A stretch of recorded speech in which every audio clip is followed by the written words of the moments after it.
They say we never landed on the moon, that it was all a Hollywood-style hoax, a government cover-up. But what if the truth is even more fascinating than the conspiracy? Hi, I'm Invincible, and welcome to World of Secret channel, where we explore the greatest mysteries of our civilization. Today we're diving into one of the most controversial and persistent theories of the modern age. Was the moon landing faked? Or was the truth simply too massive, too bold, too real for some people to believe? Strap in, because by the end of this video, you might never look at the moon the same way again. Ever since Neil Armstrong took that famous step onto the moon in 1969, a small but vocal group of skeptics have insisted it was all staged. They claim it was filmed on a soundstage, directed perhaps by Stanley Kubrick, and used to distract the world during the Cold War. But if you take a closer look, not through a blurry conspiracy lens, but through facts, engineering, and sheer logistics, the theory falls apart. Let's start with the rocket. The Saturn V was the most powerful rocket ever built.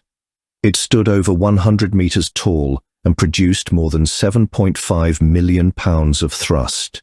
Millions of people watched it launch, in person, on TV, around the world. If we faked the moon landing, that means we launched a multi-billion-dollar rocket. For show? Behind that rocket were thousands of engineers, scientists, and technicians. There are office buildings filled with blueprints, calculations, and test data from the Apollo program. If the moon landing were a hoax, all of that would have to be fabricated too. Not just the videos, but the documents, the telemetry data, the engineering schematics. That level of deception would require the most elaborate cover-up in history, and it would have had to stay hidden for over 50 years. And here's the twist. Faking all that, the footage, the science, the data, the cooperation of thousands, would have been harder than just going to the moon. As astrophysicist Neil deGrasse Tyson puts it, it's way easier to just go to the moon than to fake going to the moon. Plus, we didn't go just once. There were 6 crewed Apollo missions that landed on the lunar surface. Each brought back moon rocks, rocks that have been analyzed and confirmed by scientists around the world. The Soviet Union, America's space rival at the time, never disputed the landings. If anyone had a reason to call NASA's bluff, it was them. In the end, the truth isn't just plausible, it's astonishing. Humans actually left Earth, traveled 384,000 kilometers through space, and set foot on another world. That's not a cover-up. That's one of the greatest achievements in human history. Have you ever looked up at the stars on a quiet night and wondered, is someone out there, watching, guiding, listening? For thousands of years, humans have searched the skies and their souls, asking one of life's biggest questions: does God exist? Some are certain. They've felt a presence, heard a voice, witnessed what they call miracles. Others are just as convinced there's nothing beyond matter and math, just randomness and chance. But between those extremes lies a curious space where science and spirituality blur, where what we call miracles might just be misunderstood statistics. Consider suffering. The 1755 Lisbon earthquake struck on a holy day in a holy city. Tens of thousands died, many inside churches. Was that divine punishment? A test? Or simply tectonic indifference? If God is all good, all-knowing and all-powerful, how do disasters fit in? Some say fate. Others say luck. But what is luck?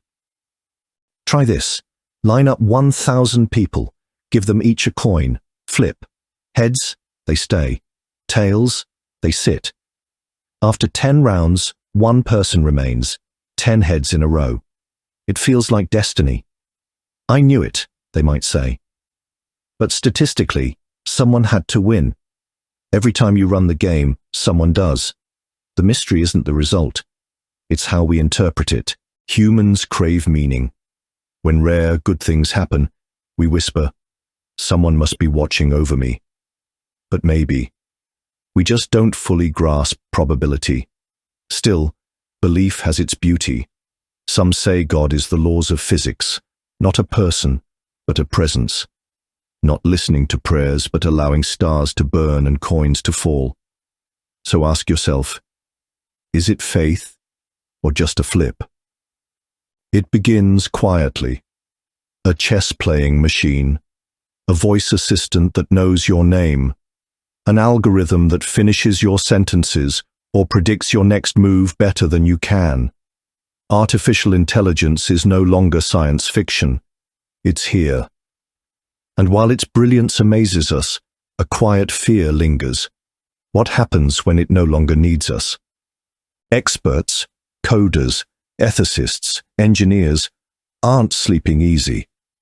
They warn of runaway systems, machines that rewrite their own code, and intelligence growing beyond our control.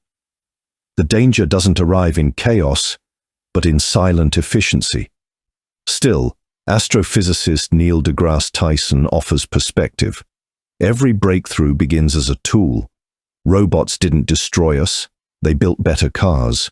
Your phone's AI isn't plotting, it's just finding you a faster route home. Maybe the threat isn't domination, it's delegation. One task at a time, we hand over the reins, driving, diagnosing, translating, designing. Machines do it faster, more accurately, without bias. And here's the twist. We pictured AI as humanoid, walking, talking robots. Instead, it became something quieter. The car is the robot. The app is the mind, integrated, invisible.